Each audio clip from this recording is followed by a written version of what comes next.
सभी को praise Lord. Praise the Lord.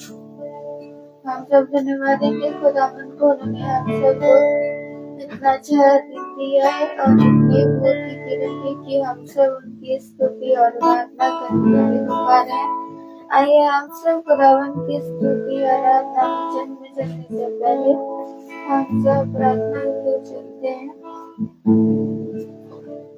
जिसको धन्यवाद देते हैं जो आज आपने इस वक्त मैं आपसे प्रार्थना करती हूँ कि हम सब प्रार्थना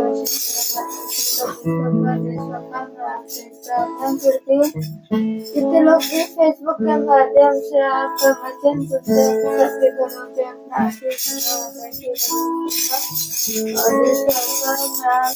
प्रार्थना करती हूँ। ना जाने में हमने आपके विरुद्ध में होगी जितने पाप किए उन सब पापों से हमें क्षमा करिए। इस प्रार्थना को सुनिए और ग्रहण कीजिए। आमीन। Praise the lord. Praise the Lord. Praise the lord. Praise the Lord. आइए हम सब खुदा की स्तुति और आराधना के चलते हैं।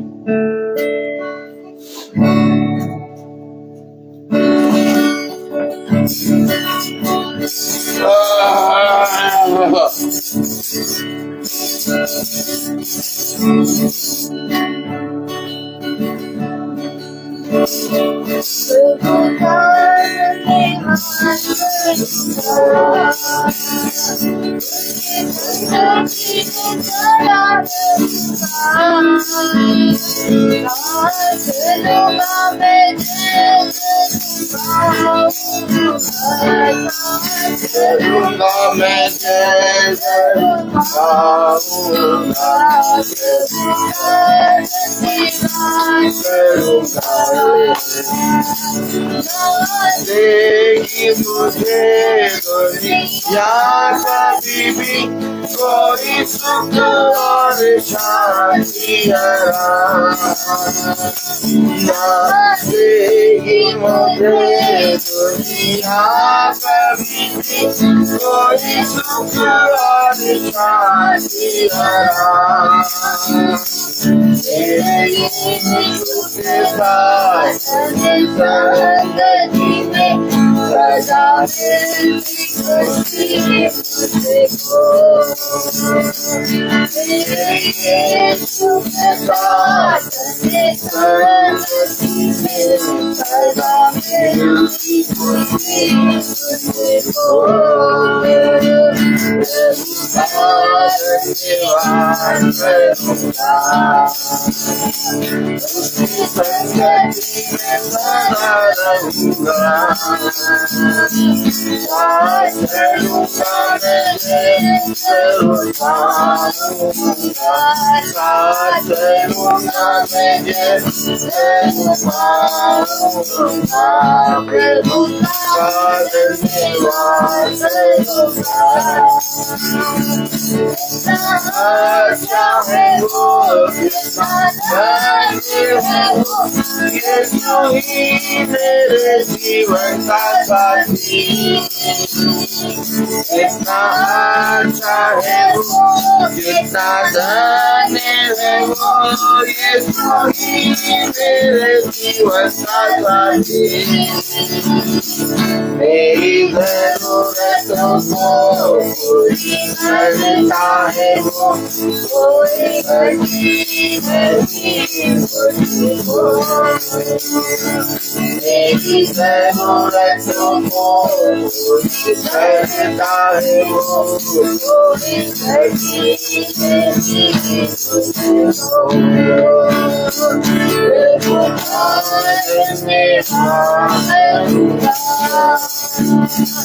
उसके संगति में सदा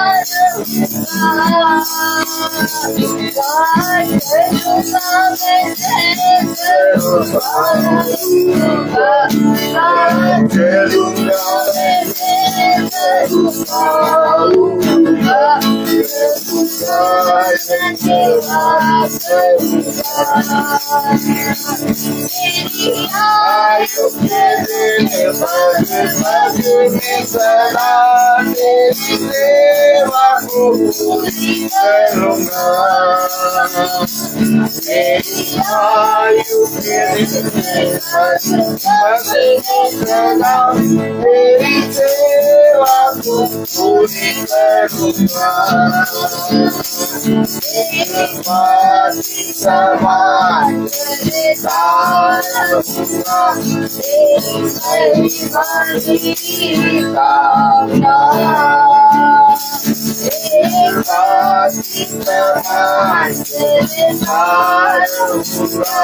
तेरी महिमा की कामना। धन्यवाद करूंगा।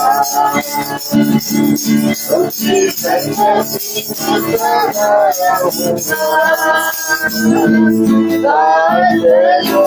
मैं जरूर पाऊंगा।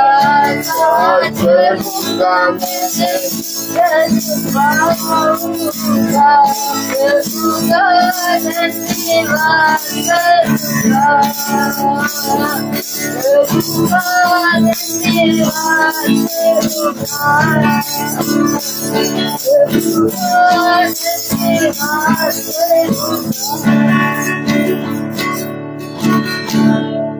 Praise the Lord.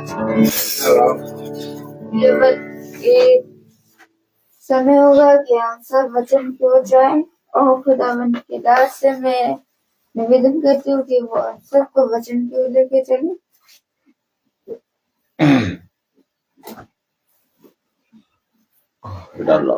Praise the Lord. Hallelujah.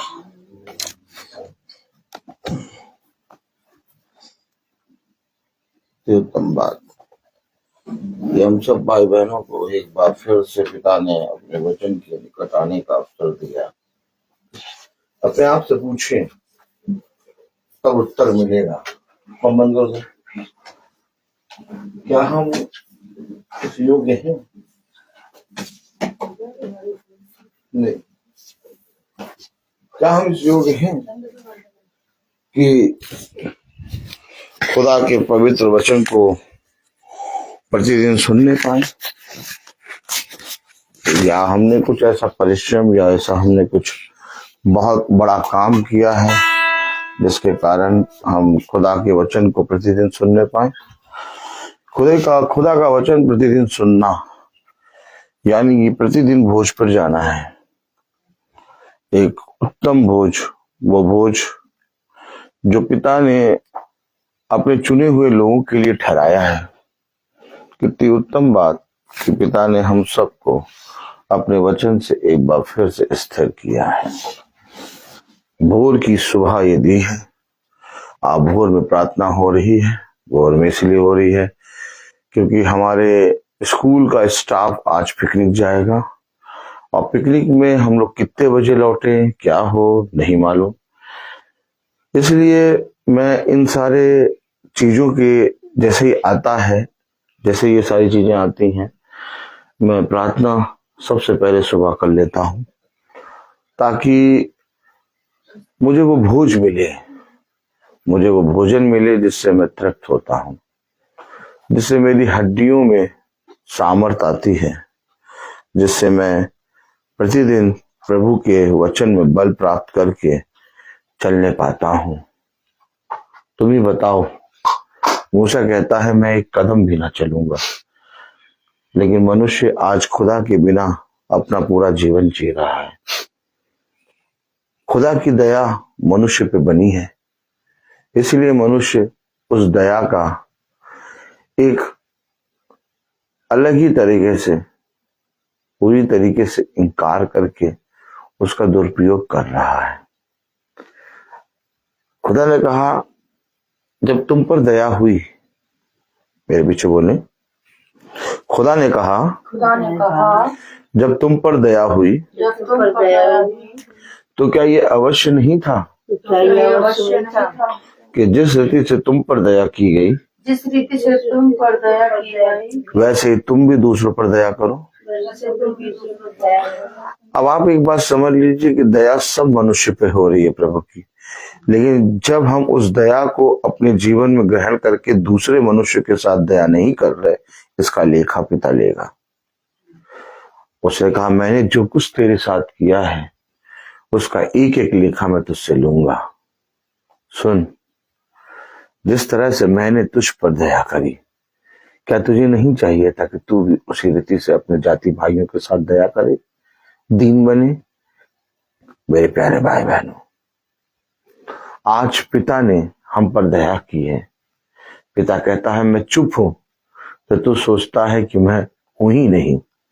देख, स्वर्ग, पृथ्वी और अंधलोक और इस पूरी सृष्टि को चलाने वाला मैं हूं।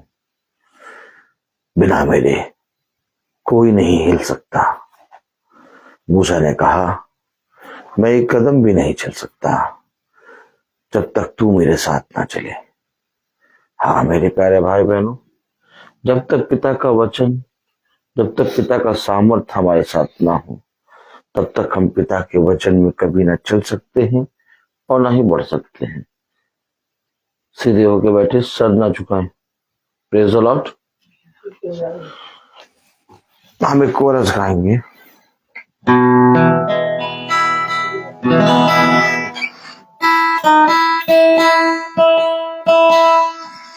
Praise the Lord.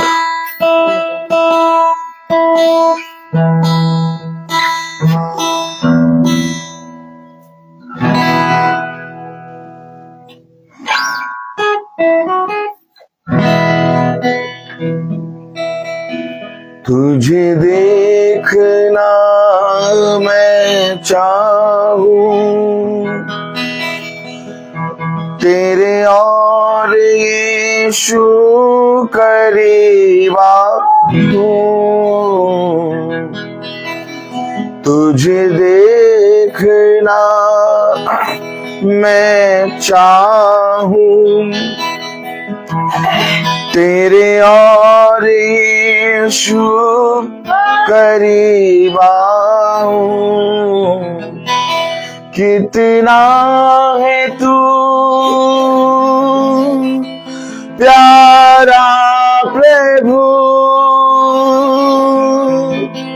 तेरी महिमा मैं सबको सुनाऊं। कितना है तू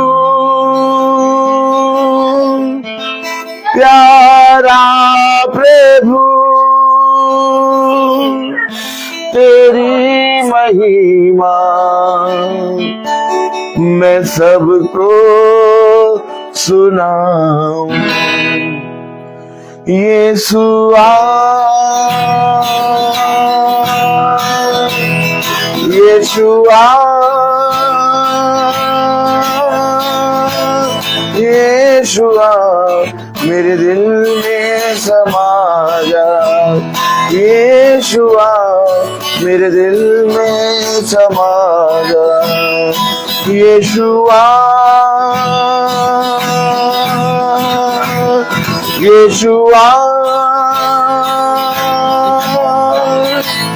यीशुआ मेरे दिल में समा जा।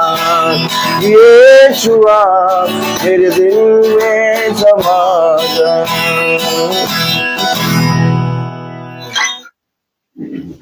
Praise the lord, praise the lord. रबिका जी, हालेलुया। कितनी उत्तम बात कि खुदा ने हम सब भाई बहनों को एक बार फिर से इकट्ठा किया और अपने वचन के निकट ला के बिठाया। क्या कहता है पवित्र वचन? क्या कहता है? क्या यह अवश्य है कि हम पवित्र वचन जो पिता ने हमें और आपको सिखाया, उसके प्रति हमें प्रतिदिन भोर में या प्रतिदिन अपने जीवन को लेके पिता के निकट आना है? यस।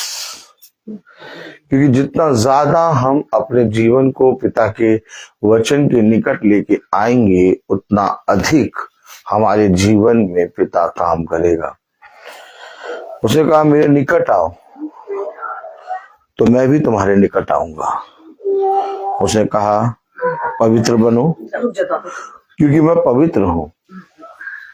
और जैसे जैसे तुम पिता की निकटता में चलते जाओगे वैसे वैसे पिता तुम्हारे और निकट आता जाएगा। क्या कहता है पवित्र वचन? आइए पवित्र वचन को जानने के लिए, समझने के लिए, उसको आदर और महिमा देने के लिए अपने स्थानों पर खड़े होंगे। Praise the Lord. हम निकालेंगे यिर्मयाह उसका 7वां अध्याय।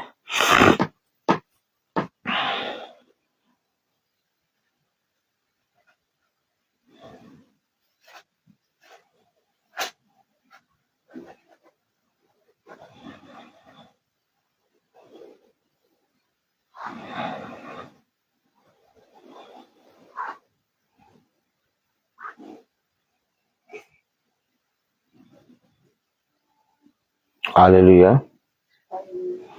यिर्मयाह 7:16।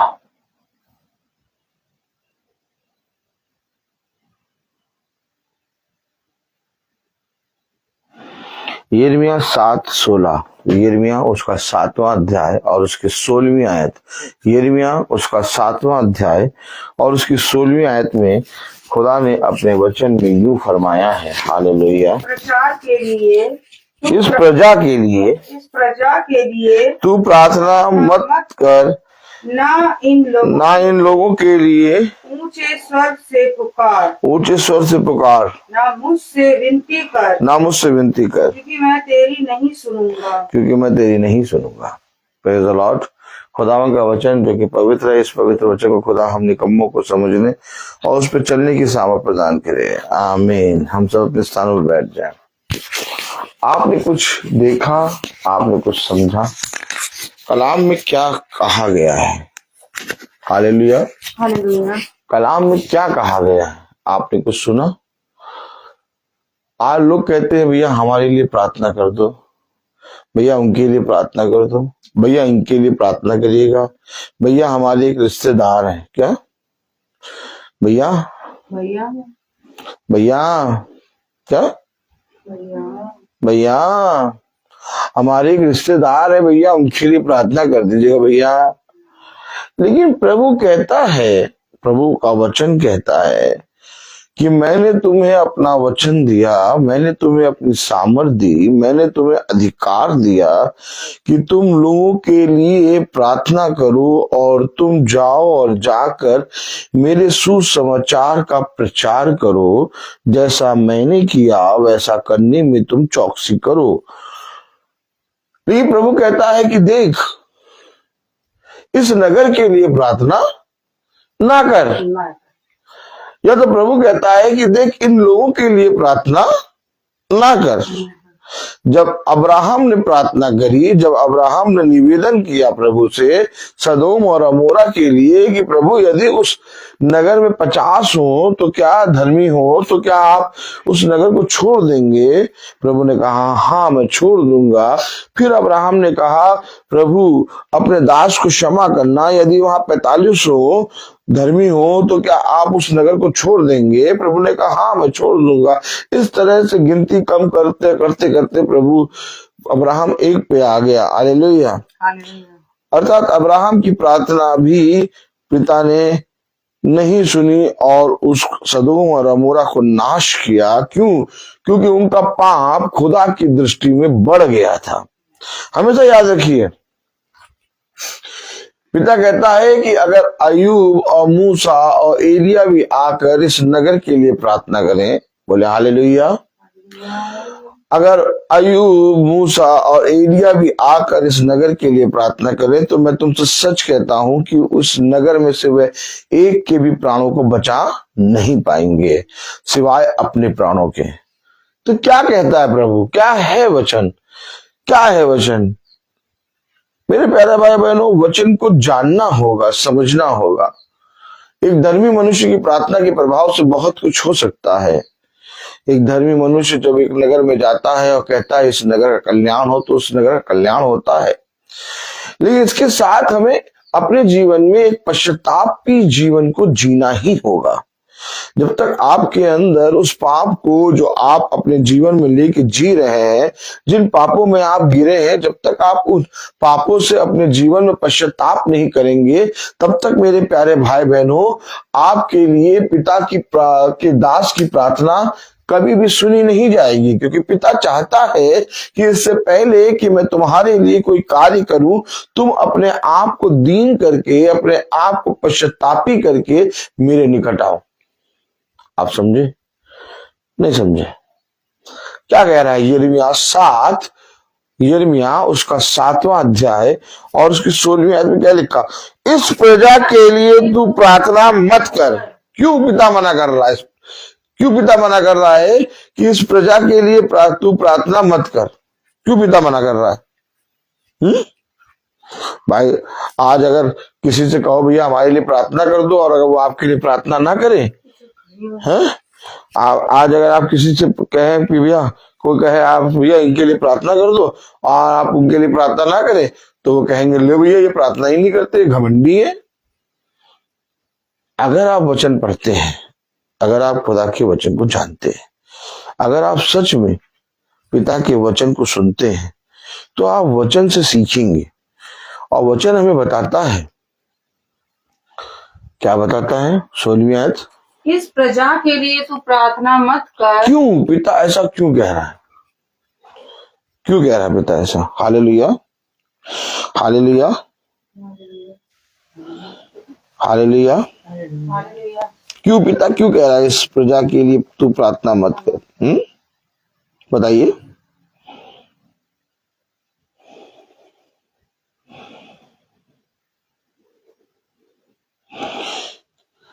देखिए क्या क्यों कह रहा है ये।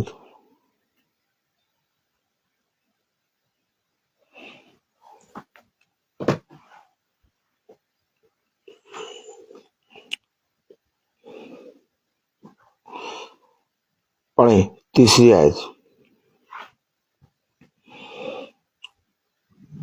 सेनाओं का यहोवा जो इज़राइल का खुदा है यो कहता है, अपनी अपनी चाल और काम सुधारो। ये देखिए आज लोग अपनी चाल और अपने काम, अपने होठ, अपनी बातों को, अपने देखने को नहीं सुधारते। वचन सुनते हैं लोग, वचन को पढ़ते हैं लोग, स्तुति महिमा के गीत गाते हैं, लेकिन अपने काम को और अपनी चाल को सुधारते नहीं। समझना पड़ेगा वचन। अपने काम को और अपनी चाल को सुधारो, नहीं सुधारते। पढ़े जरा 3री आयत पूरी। सेनाओं का यहोवा जो इस्राएल का खुदा है, सेनाओं का यहोवा जो इज़राइल का खुदा है यूं कहता है, अपनी अपनी चाल और काम सुधारो, अपनी अपनी चाल और काम सुधारो, तब मैं तुमको इस स्थान में बसे रहने दूंगा। तब मैं तुमको इस स्थान में बसे रहने दूंगा। आज लोग उजड़ रहे हैं, आज लोगों का घर उजड़ा जा रहा है। घर है, बड़े बड़े घर हैं, परंतु उसमें रहने वाले लोग नहीं है। ध्यान से देखें, बहुत बड़ा घर है, उसके सारे कमरों में ताले लगे हैं, और एक छोटे से कमरे में एक जना रहता है। क्यों? घर है, पैसा है, धन है, गाड़ी घोड़ा है, हर चीज खाने पीने का साधन है, लेकिन घर में रहने वाला मनुष्य नहीं है। ऐसा क्यों हो रहा है? ऐसा क्यों हो रहा है? रबिका जी, बाइबल पढ़ना नहीं है, वचन को सुनना है। बताइए ऐसा क्यों होता है? वचन की कमी के कारण। रबिका जी कह रही है कि वचन की कमी के कारण ऐसा होता है। ऐसा इसीलिए होता है, गॉड ब्लेस यू सिस्टर, ऐसा इसलिए होता है कि वे अपना चाल चलन और अपना काम नहीं सुधारते। वे सुनते हैं वचन, वे बड़ी बड़ी भेंटें लाते हैं, बहुत बड़ी बड़ी भेंट लाएंगे, अपना 10वां अंश भी लाएंगे और बहुत सी चीजें लेके आएंगे, लेकिन वे अपने काम और अपनी चाल चलन को नहीं सुधारते।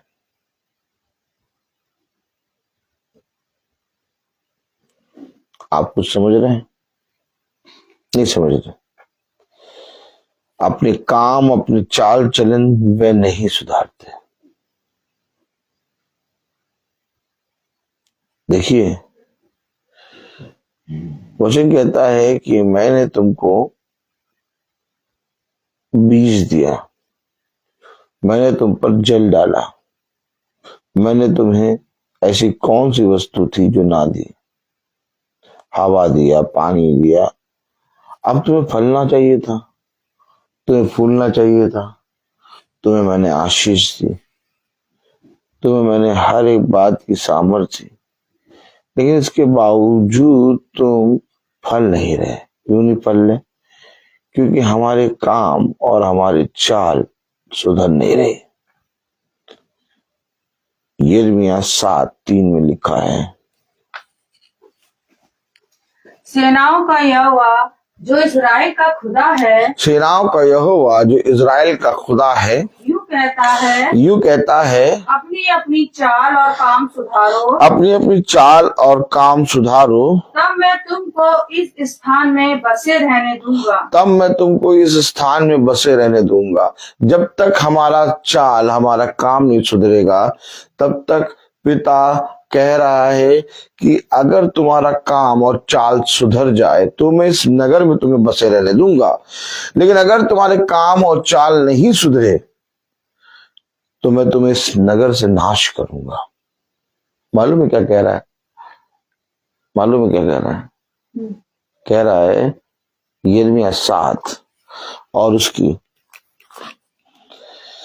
हालेलुया 20वीं आयत में, अतः प्रभु यहोवा ने यूं कहा है, क्या मनुष्य, क्या पशु, क्या मैदान के वृक्ष, देखिए, भूमि की उपज, हर एक चीज को, हर एक चीज का वर्णन कर रहा है।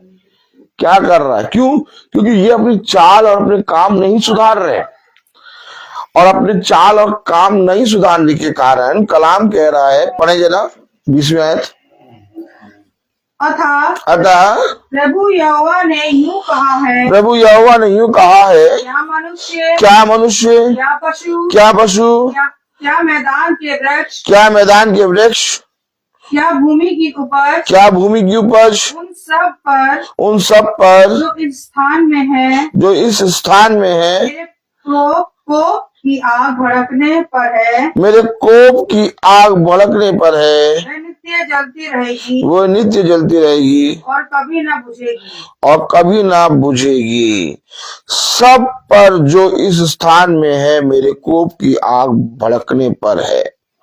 इससे पहले कि मेरा कोप भड़के, मेरी आग भड़के, और इससे पहले कि वो नित्य जलती रहेगी और कभी ना बुझेगी, इससे पहले कि वो आग इस नगर में पड़े, अपनी चाल और अपने काम को सुधारो। कोई सुधार रहा है? वचन सब सुन रहे हैं, वचन सब जने सुन रहे हैं, प्रार्थना सब कर रहे हैं, हालेलुया के गीत सब गा रहे हैं, गवाहियां सब दे रहे हैं, लेकिन कोई अपनी चाल और अपने काम नहीं सुधार रहा। कलाम में लिखा है, वचन में लिखा है, यिर्मयाह 7वां अध्याय उसकी 16वीं आयत में, इस प्रजा के लिए तू प्रार्थना मत कर। क्यों कह रहा है खुदा? क्यों कह रहा है खुदा इस प्रजा के लिए तू प्रार्थना मत कर? क्यों कह रहा है? क्योंकि खुदा कह रहा है कि इन्होंने घृणित काम किए हैं, इन्होंने वह काम किए हैं जो मेरी दृष्टि में बहुत बुरे हैं, इन सब को मैंने अपने वचन को की सीख दी, और जैसा मेरे वचन में लिखा है इनको अपने जीवन में वैसा मार्ग पकड़कर चलना चाहिए था। लेकिन इन्होंने अपने गालों को बजाना और एक दूसरे पर दोष लगाना और अपने काम और अपने चाल कुछ सुधारा नहीं। कलाम में लिखा है यिर्मयाह 7वां अध्याय और उसकी 8वीं आयत में, देखो तुम झूठी बातों पर भरोसा रखते हो। देखा, झूठी बातों पर भरोसा रखते हो। नहीं हो सकता। देखो तुम झूठी बातों पर भरोसा रखते हो जिनसे कुछ लाभ नहीं हो सकता। जिनसे कुछ लाभ नहीं हो सकता। इन बातों से, इन कामों से, इन चाल चलन से तुम्हारे जीवन में आशीष नहीं आ सकती। अपने जीवन में अपने काम को, अपनी चाल को सीधा करो। देखो मैंने तुम्हारे साथ क्या भलाई नहीं करी। जब तुम गिरे तो मैंने तुम्हें अपना बलवंत दाहिना हाथ बढ़ाकर उठाया और चलाया। जब तुमने कहा कि अब मेरे पास कोई नहीं है, अब मैं अनाथ हूं, तब मैं आया और मैंने तुम्हें थामा और मैंने कहा, हे मेरे बच्चे, तू अनाथ नहीं है, मैं तेरे साथ हूं।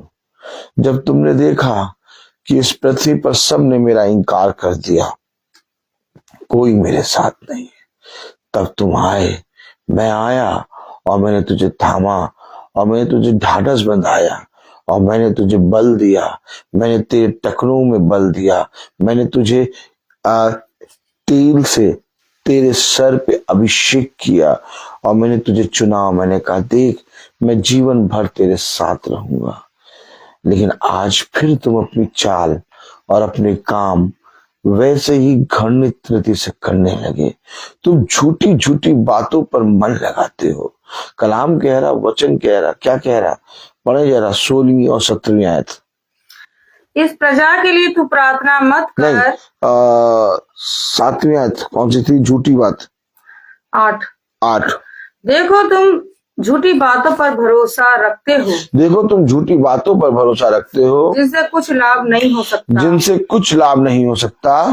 और नवी, तुम जो चोरी, हत्या, व्यभिचार करते। काम क्या हो रहा है? चोरी, हत्या, व्यभिचार, झूठी शपथ खाते, बाल देवता के लिए धूप जलाते, और दूसरे देवताओं के पीछे ये तुम पहले नहीं जानते थे, चलते हो। दूसरे देवता का मतलब ये नहीं कि कोई मूर्ति, कोई देवी देवता। दूसरा देवता वो कि हम किसी एक बात को पकड़ के या किसी एक उसाते हैं झूठ को, एक सत्य को या किसी भी बातों को पकड़ के हम उनके पीछे चलने लगते हैं। पिता कह रहा है कि इन आत्माओं से अपने आप को बचाओ, क्योंकि जो बातें होती है वे बातें हवा में नाश हो जाएंगी। वे बातें तुम ढूंढोगे तो तुम्हें दिखाई नहीं देंगी, तुम्हें समझ में नहीं आएंगी। तुम्हें अपनी चाल और अपने काम को सुधारना है। देखिए, लोगों ने मूसा के विषय में बहुत सी बातें कही। मूसा तू हमें कहां ले आया? हमें मरने के लिए तू यहां क्यों ले आया? हम इससे अच्छा मिस्र में थे। उन्होंने उस जीवित खुदा को जो उनके साथ साथ चल रहा था, उसकी रोटी को निकम्मी कहा। लेकिन इसके बाद भी मूसा ने अपने मार्ग को नहीं बदला। आप में से कोई मुझे एक बताए, क्या मूसा उनमें से किसी के पीछे हो लिया? क्या मूसा 20 लाख इजरायली जो थे उनमें से किसी के पीछे चला? 20 लाख इजरायली थे। मूसा से सब जने मूसा के विरोध में बोल रहे थे। एक ना एक या 2 या 3 के पीछे मूसा चला। वे जो बातें करते थे मूसा से, उनमें से किसी भी बात के पीछे मूसा नहीं चला। मूसा केवल अपने पिता के मार्ग पर चल रहा था। याद रखिए, जब आप खुदा के वचन में आएंगे, जब आप खुदा के वचन को पढ़ेंगे, बहुत सी बातें 20 लाख, कितनी 20 लाख इजरायली कितनी कितनी बातें कर रहे होंगे। और इसी तरीके से जब आप खुदा के वचन में चलेंगे तो आपके जीवन में बहुत सी बातें होंगी, बहुत सी बातें उत्पन्न होंगी, ताकि आप किसी भी बातों को पकड़ के आप उन बातों के पीछे चलने लगे और खुदा के वचन के पीछे चलना छोड़ दें। भला चाहे जीवन में जैसी भी बातें हों, भला चाहे जीवन में हमारे जीवन में कितनी भी बातें क्यों ना हो, हमें अपने पिता के मार्ग से भटकना नहीं चाहिए। हमें अपने पिता के मार्ग पर बने रहना चाहिए। हम अपने पिता के मार्ग पर जब बने रहते हैं, उसके वचन को जब हम सुनते हैं और उसके वचन को जब ग्रहण करते हैं, तो एज इट इज जब हम चलते हैं, तब मेरे प्यारे भाई बहनों, हमारे जीवन से वो बातें, जो ढेर सारी बातें उत्पन्न हो रही है, जिनमें हम देखकर अपने जीवन में बहुत सी चीजों के पीछे हमने अपने खुदा के वचन को त्याग दिया है। अब हमारा मन वचन में उस रीति से नहीं लगता जिस रीति से पहले लगता था। क्यों? आपके सामने शैतान ऐसी ऐसी परिस्थितियां ला देगा, आपके सामने ऐसी ऐसी बातें ला देगा शैतान, कि आप खुदा के वचन से, उसकी बातों से फिरने लगेंगे। आप मुझे बताइए, आप में से कोई मुझे बताइए, क्या शैतान ने अय्यूब की संतानों के साथ नहीं किया? क्या शैतान ने अय्यूब के घराने के साथ नहीं किया? बहुत कुछ किया, लेकिन इसके बाद भी अय्यूब ने एक भी बात अपने घराने की नहीं पकड़ी। अय्यूब ने खुदा के वचन को पकड़ा और एक बार फिर से खुदा ने अय्यूब के घराने को आशीषित किया। जो बातें हैं वो बातें मिट जाएंगी, परंतु तुम मेरे मार्ग पर बने रहो। परंतु हाय उस मनुष्य पर जो लोगों की बातों को सुनकर मेरे धर्म के मार्ग को छोड़ दे। कलाम कह रहा है, वचन कह रहा है, यिर्मयाह 7वां अध्याय और उसकी 16वीं आयत में, इस प्रजा के लिए तो प्रार्थना मत कर। इस प्रजा के लिए तो प्रार्थना मत कर। क्यों? क्योंकि अगर ये मेरे मार्ग पर चलते तो क्या मैं इनके लिए भला नहीं करता? तुम ही बताओ, क्या यदि कोई मनुष्य मेरे मार्ग को जो पकड़ा रहे, जो मेरे मार्ग पर बना रहे, जो मेरे मार्ग पर चलता रहे, क्या मैं उसके लिए भला नहीं करूंगा? जो मनुष्य प्रतिदिन मेरी ओर दृष्टि कर रहा है, जो मनुष्य प्रतिदिन मेरे वचन का भय मान रहा है और जैसा मैंने कहा वैसा करने में जो मनुष्य चौकसी कर रहा है, किसी मनुष्य का मुंह बिना देखे, किसी बातों को बिना सुने और हर एक बात को अपने जीवन से इंकार करके मेरे वचन के पीछे चल रहा है, जो अपने जीवन की विपत्ति और अपनी घटी, अपने दुख, अपने कलेश के दिनों में भी मेरे वचन को पकड़े हुए है, थामे हुए है, एक चट्टान की नाई थामे हुए, क्या मैं उसकी साथ भलाई नहीं करूंगा? क्या यह अवश्य नहीं था कि जब तेरे जीवन में ये बातें आई तो तू मेरे वचन के और ज्यादा निकट आ जाता, पर तूने मेरे वचन को छोड़ दिया, तू मेरे मार्ग से फिर गया। देखो, उसने कहा यह अवश्य है कि आंधी आएगी, ये भी अवश्य है कि ठोकर लगेगी, और ये भी अवश्य है कि तुम गिरोगे, परंतु मैं उठाने के लिए तुम्हारे साथ हूंगा। मेरा बलवंत दाहिना हाथ तुझे थाम लेगा। मैंने धर्मी को 100 बार गिरते देखा है, लेकिन मैंने धर्मी को 101 बार खड़े होते हुए भी देखा है। मैंने दुष्ट को 1 बार गिरते और फिर कभी ना खड़े होते देखा है। दुष्ट 1 बार गिरता है, पूरी तरीके से नाश हो जाता है, परंतु जो मेरे वचन में बना रहता है, जो मेरे मार्ग पर चलता है, वो सदैव बना रहेगा। मेरे प्यारे भाई बहनों, हमारे जीवन में बहुत सी बातें उत्पन्न होती है, जिन बातों के विषय में हम नहीं चाहते कि वो बातें हमारे जीवन में आए, लेकिन शैतान हमारे जीवन में वो बातें लाता है। वो इसलिए लाता है कि तुम अपना आत्मिक जीवन खो दो। तुम्हारे आत्मिक जीवन को छीनने के लिए वो तुम्हारे बच्चे, तुम्हारे पति, तुम्हारी पत्नी, तुम्हारे लोगों में, तुम्हारे घर में, तुम्हारे आपसी एक साथ रहने वाले घरों में फूट कर आएगा। उसका काम ही ये है कि वो घर के अंदर भीतर आके नाश करे। और सबसे बड़ी चाल चलता है वो उनके लिए जो धर्म के मार्ग पर चलते हैं, उनके लिए योजना बनाता है शैतान। मालूम है आपको? क्या कभी आपको मालूम है कि आप जैसे योजना बनाते हैं अपने कामों के लिए, ताली बजाएं, आप जैसे अपने आज के दिन की योजना बनाते हैं कि आज मैं यहाँ जाऊंगा, वहां जाऊंगा, ये करूंगा, वो करूंगा, वैसे ही शैतान जो होता है वो धर्मी लोगों के लिए योजना बनाता है। और योजना क्या बनाता है?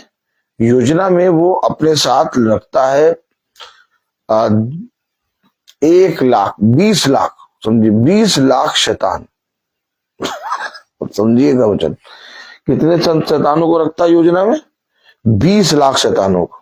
और 20,00,000 शैतानों को वो योजना में बनाता है और बताता है कि देखो ये धर्मी मनुष्य है, इसके मार्ग पर 1,00,000 लग जाओ। क्या क्या? जैसे ये जिस भी मार्ग पर जाए 1,00,000 शैतान इसके मार्ग पर चलते रहो, और जहां ये फिसले वहीं इसको गिराओ। 1,00,000 शैतान इसके घर के द्वार के पास बैठ जाए। अब देखिए कैसे वो योजना बना रहा है।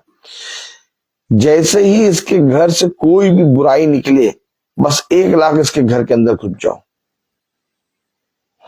2,00,000 हो गए। अब 10,00,000 शैतान इसके बाएं और दाहिने बैठा दो, ताकि जैसे ही ये इधर उधर ताके, पिता ने क्यों कहा, या यहोशू से क्यों कहा इधर उधर मत ताक? ताली नहीं बजाएंगे? कितने शैतान? 10,00,000। 10,00,000 शैतान कहां बैठाए? जैसे इधर उधर ताके वैसे ही 10,00,000 शैतान तुम्हारे अंदर घुस जाए। योजना बनाया ना, 1,00,000 घर के द्वार पे, 1,00,000 मार्ग पे, 10,00,000 इधर उधर ताकने पे, 12,00,000 हो गए। और 8,00,000, 8,00,000 शैतान क्या करेगा? तुम्हारे घर के सदस्यों पे बिठा देगा, 1,00,000 करके, 1,50,000 करके। जैसे घर के 5 सदस्य हैं, अब 5 सदस्यों के ऊपर 1,50,000 शैतान बैठे। तभी तो जब तुम प्रार्थना करते हो या वचन में जाते हो या वचन को सुनने लगते हो, तो देखते हो कि तुम्हारे घर के सदस्य धीरे धीरे बोलना शुरू कर देते। कहाँ जा रहे हो? क्यों जा रहे हो? क्यों? 1,50,000 शैतान बैठे। इस तरह से शैतान अपनी पूरी सेना को एक धर्मी मनुष्य के पीछे लगाता है। एक धर्मी मनुष्य के पीछे 20,00,000 शैतान। अरे यही तो तुम्हें नहीं मालूम। अब मैं बोलूं, मूसा एक धर्मी मनुष्य और पूरे इजरायलियों पर 20,00,000 इजरायलियों पर 20,00,000 आत्माएं उनके मनों में बैठाई दी। वही इजरायली जिनको खुदा छुड़ा के लाया बंधुआई से, वही उसके विरोध में बोल रहे। एक नहीं बोल रहा था,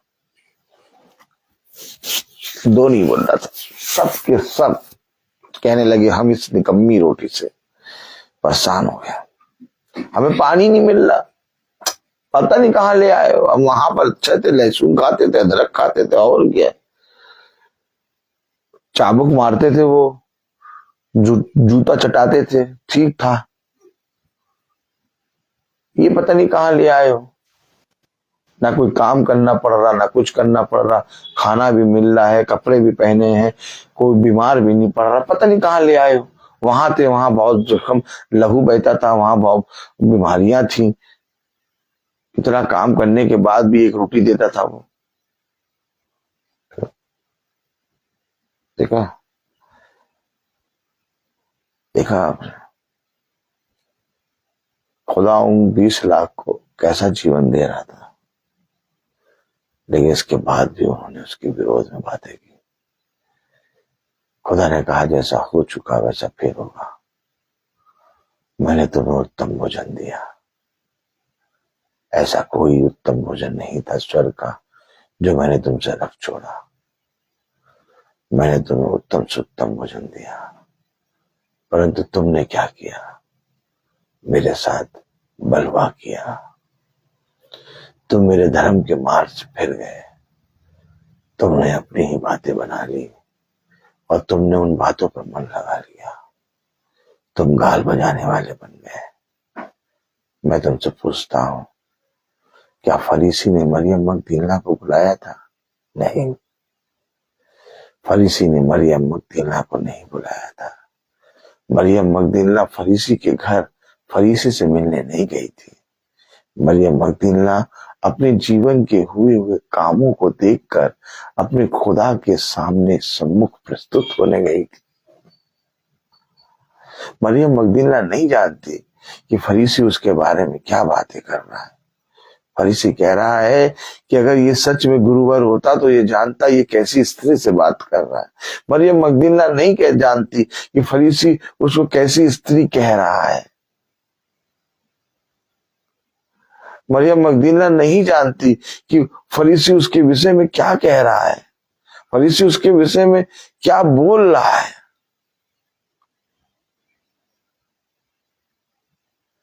मरियम मगदलीना केवल एक चीज जानती है कि मेरा गुरुवर आया है और मैं उससे मिलने जा रही हूं।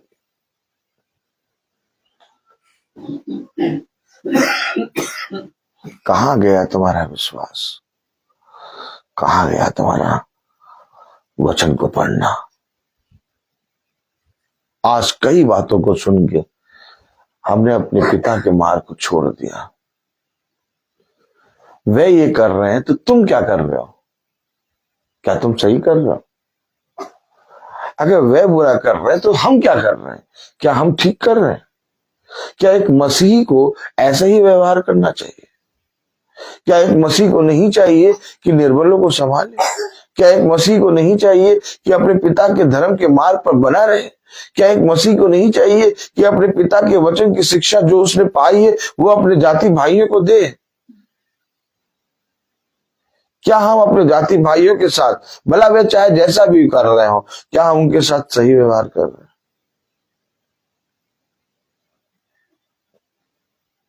नहीं।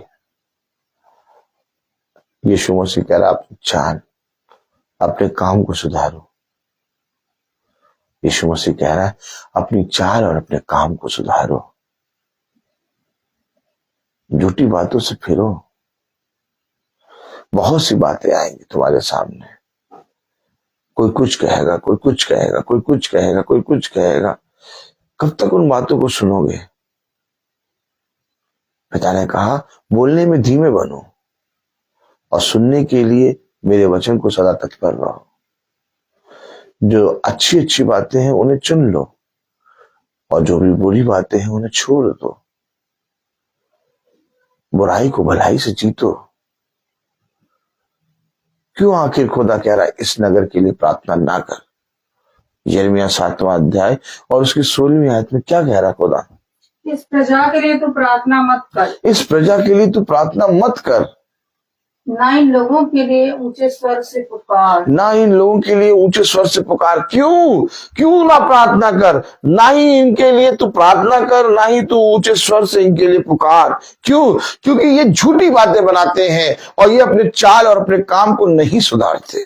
ओ माय गॉड, क्या खुदा का वचन है! क्या कह रहा वचन? वचन कह रहा है इस प्रजा के लिए तू प्रार्थना मत कर। इस प्रजा के लिए तू प्रार्थना मत कर। ना इन लोगों के लिए ऊंचे स्वर से पुकार। ना इन लोगों के लिए ऊंचे स्वर से पुकार। ना मुझसे विनती कर। ना मुझसे विनती कर, क्योंकि मैं तेरी नहीं सुनूंगा। मैं तेरी नहीं सुनूंगा। क्योंकि इनके काम और इनके चाल, और इन्होंने अपने काम और अपने चाल से अपने आप पर दंड ला दिया है। दंड के भागी बनेंगे। क्यों? क्योंकि ये अपने काम और अपनी चाल से नहीं फिरते।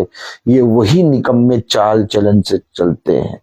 क्या करते हैं ये क्या करते हैं? पढ़ें यिर्मयाह 7वां अध्याय और उसकी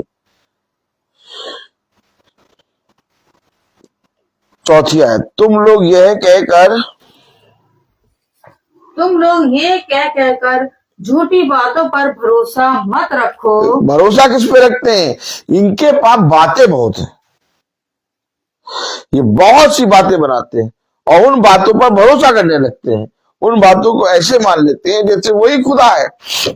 लेकिन कलाम कह रहा है, वचन कह रहा है कि इन लोगों के लिए प्रार्थना ना कर, ना ही ऊंचे शब्द से पुकार, क्योंकि मैं तेरी नहीं सुनूंगा। क्यों नहीं सुनूंगा? क्योंकि इन लोगों ने अपना चाल और अपने काम नहीं सुधारे। क्या कह रहा चौथी आयत? तुम लोग ये कह कहकर झूठी बातों पर भरोसा मत रखो। तुम लोग ये कह कहकर झूठी बातों पर भरोसा मत रखो। यही यहोवा का मंदिर है, यही यहोवा का मंदिर है, यही यहोवा का मंदिर, यही यहोवा का मंदिर, यहोवा का मंदिर। यहोवा का मंदिर। देखा, ये अपनी बातों को यहोवा का मंदिर बना देते हैं, झूठी झूठी बातों को कहते नहीं, ऐसा नहीं है, ऐसा नहीं लिखा है, ऐसा नहीं लिखा है, ऐसा तो नहीं लिखा है, पता नहीं क्या क्या बताते रहते हैं। लेकिन कलाम बता रहा, वचन बता रहा, जो लिखा है उसको पढ़ो। हालेलुया। अगर लिखे हुए को पढ़ोगे तो तुम्हें मालूम होगा कि तुम क्या काम कर रहे हो। तुम ना अपने काम को ना अपनी चाल को सुधार रहे हो, और अपने काम और अपनी चाल जो तुम बुरी युक्तियां कर रहे हो उसके कारण तुम अपने आप पर दंड ला रहे हो। कलाम क्या कह रहा है, वचन क्या कह रहा है? 16वीं आयत पढ़े।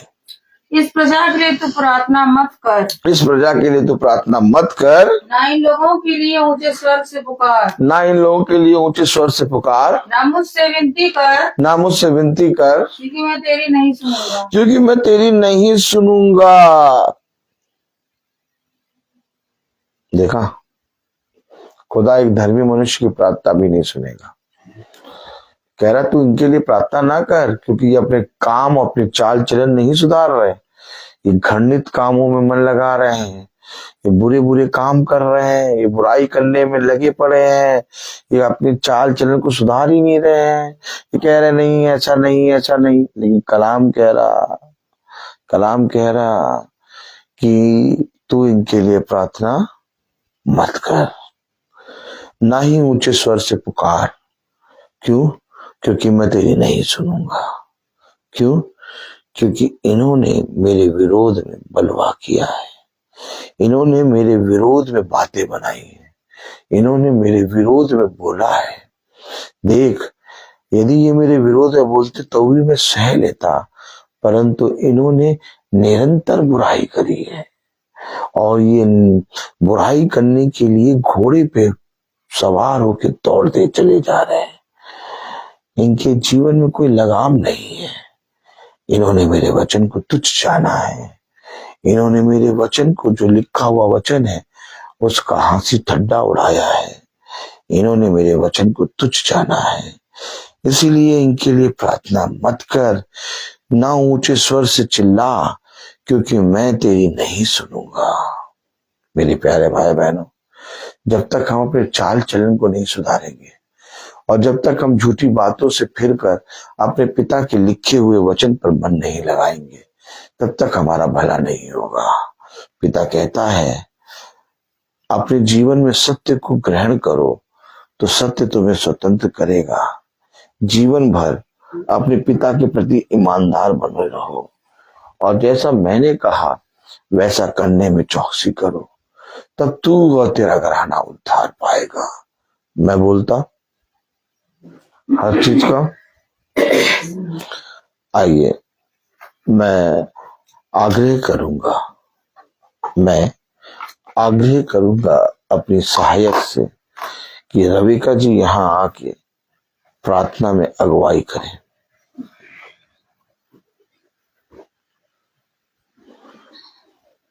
आइए प्रार्थना करें। धन्यवाद धन्यवाद धन्यवाद धन्यवाद देते पिता, सुंदर समय के लिए एक बार आपने फिर दिया खुदावन। जाने जाने में कोई गुनाह हुआ उसे माफ करिए। धन्यवाद सुंदर वचन के लिए मेरे खुदावन। जितने भी लोग फेसबुक के जरिए, यूट्यूब के माध्यम से देखते हैं, सबको अपने वचन की समझ और बुद्धि दीजिए मेरे खुदावन। उनके दुख तकलीफों के प्रति शुक्र हाथ रखिए खुदावन, उनकी कमी घटियों को पूरा करिए। इस घर के ऊपर अपना शुक्र हाथ रखिए खुदावन। सबको अपने वचन की समझ और बुद्धि दीजिए मेरे खुदावन। हम अपने हाथों में लीजिए खुदावन। खुदावन, जाने जाने में कोई गुनाह हुआ उसको माफ करिए। यीशु मसीह के नाम में उसे मांगते हैं, आमीन। हे हमारे पिता, तू जो स्वर्ग में है, तेरा नाम पवित्र माना जाए, तेरा राज्य आए, तेरी इच्छा जैसे स्वर्ग में वैसे इस पृथ्वी पर पूरी हो। हमारा प्रतिदिन का आहार आज हमें दे, और हमारे अपराध हमें क्षमा कर, जैसे हम लोग अपराधियों को क्षमा करते हैं, और हमें परीक्षा में न डाल, परंतु बुराई से बचा, क्योंकि बादशाह, जलाल और सम्मान आपकी है, आमीन। अब हमारे खुदावन यीशु मसीह का फजल, खुदा बाप की मोहब्बत, पाकरू की रिफाकत और शराकत हमें से हर एक विश्वासी जन के साथ अब से लेकर अनंत काल तक होती रहे, आमीन। धन्यवाद धन्यवाद धन्यवाद, सारी आशीषों के सोते धन्यवाद, धन्यवाद धन्यवाद धन्यवाद, सारी आशीषों के सोते धन्यवाद, सारी आशीषें आती ऊपर से, हालेलुया। धन्यवाद धन्यवाद धन्यवाद, सारी आशीषों के सोते धन्यवाद।